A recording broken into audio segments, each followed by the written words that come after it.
Welcome back to the Ferris Sports Update. Joined now by head coach of Ferris State men's basketball, Andy Bronkema, coming off a big win against the Lincoln Lions yesterday and getting ready for conference play. Coach, first, congratulations on the win. Come on, thanks for the break.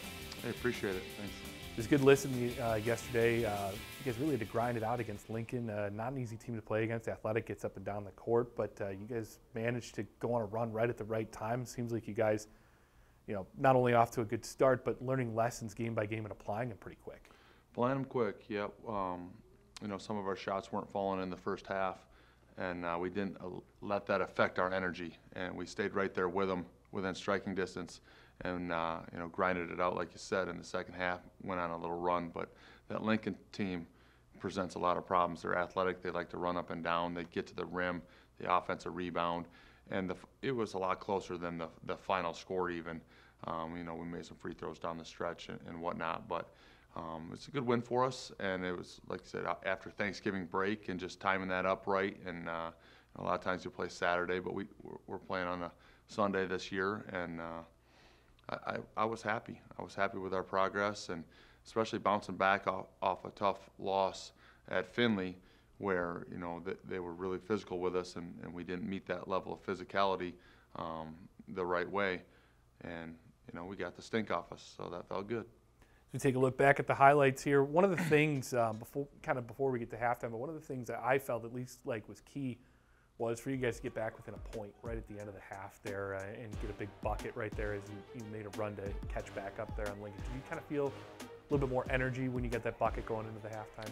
Yeah, you always want that momentum going into half. It's a good feeling. So Reese McDonald got that offensive board and laid it soft off the glass. And that was this is a big shot too, off offensive rebound, I believe. A dagger three-pointer, kick out three-pointer. But you can see these highlights are up and down the floor, right? I mean, they're up transition highlights, and that's kind of what this game was. We did play some zone a little bit in the second half. At least got them out of rhythm. I don't know how much it stopped them, but got them out of rhythm a little bit. And we're growing. We got some young guys out there contributing, which is great to see, but I think their best basketball is ahead of them, and I want to get the most out of them as a coach. But certainly this Lincoln team was, they're far away, so they made the trip. They're up here for a couple days. They honored their contract because last year we couldn't play because of COVID, and they honored that, and that's very respectable. And I'd like to play them again someday because Coach does a good job, and they're going to have a good team, good program the next few years. Got big performances out of Logan Ryan with the double-double, a lot of boards, worked the glass pretty well. And then I thought Dorian Alui in the second half also made some big buckets down the stretch in that run. Yeah, he did. And again, these highlights are showing the back and forth, getting cut back door there and a couple turnovers, and then some good post feeds and big penetration and kick here to Ben and big shot. But that's what it takes. It takes players making plays and effort plays. I don't know if we already saw it. Did we see the one where he was on the ground and kicked it out for three? That was earlier in this highlight. And those type of plays, you can't script them up.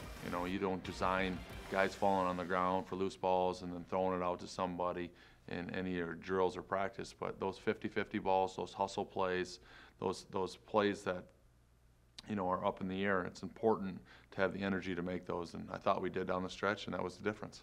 There are teams in the GLIAC as you get ready for conference play. Some of them like to play at like a dead slow pace and really slow you down, and they want to win 50-49. And then you play with some run and gun teams. How important is it in the non-conference to play just kind of a wide array of teams, physical, fast, slow, just to get a few different feels for your guys on how to play in the GLIAC?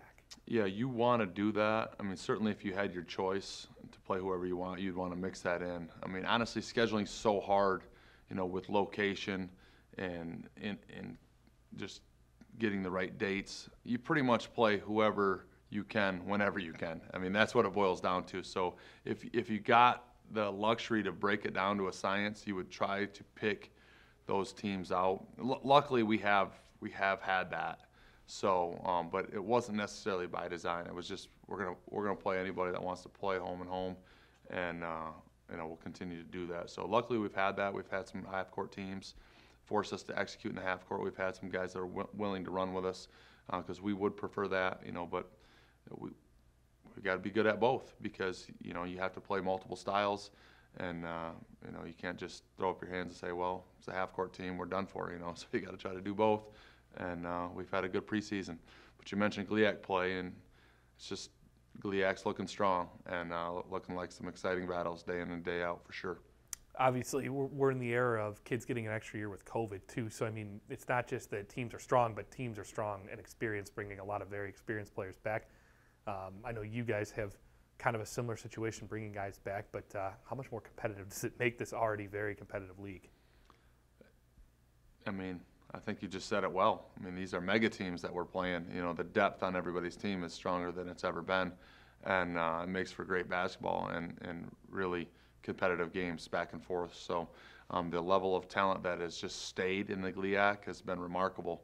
You know, I thought maybe a few guys would go or grad transfer to Division I, because certainly we have so much Division I talent in our league. But you know, in a way, glad to see people staying loyal to their teams. And you know, the GLIAC is really tough this year, and we'll represent ourselves well. And we already have in our non-conference as a league. So proud of the GLIAC. Looking forward to compete.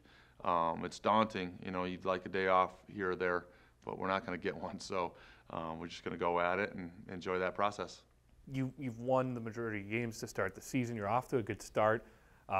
Played some really good in-region teams.